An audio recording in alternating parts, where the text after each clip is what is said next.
नागेश भोसलेचं करायचं काय? गद्दार नागेश भोसलेचं करायचं काय? लोकशाहीचा गळा दाबला नागेश भोसलेचं करायचं काय? लोकशाहीचा गळा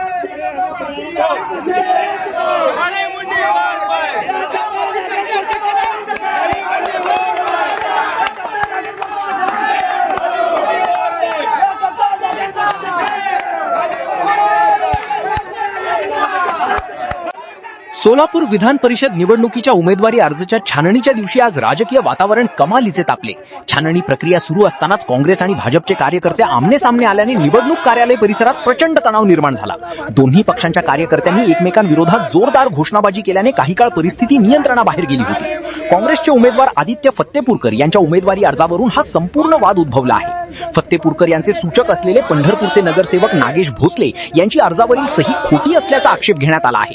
या खोट्या सहीच्या तक्रारीमुळे काँग्रेस उमेदवार आदित्य फत्तेपूरकर यांचा उमेदवारी अर्ज बाद होण्याची दाट शक्यता निर्माण झाली आहे. या तांत्रिक मुद्द्यावरून दोन्ही बाजूचे कार्यकर्ते आक्रमक झाले आणि त्यांनी एकमेकांवर घोषणांचे वार पलटवार सुरू केले. सध्या निवडणूक प्रशासनाकडून या अर्जाची आणि स्वाक्षरीची कायदेशीर तपासणी सुरू असून संपूर्ण सोलापूर जिल्ह्याचे लक्ष आता या छाननीच्या अंतिम निर्णयाकडे लागले आहे. 10 सह्या त्या ठिकाणी केल्या होत्या आणि आज पुष्टिनीच्या वेळेस जो एक ज्यांनी सही केली त्याला भाजपच्या त्यांनी स्वतःची सही ही माझी नसून बनावट असल्याचा भाजप सरकारचं करायचं काय? लोकशाहीचा गळा दाबला भाजप सरकारचं करायचं काय?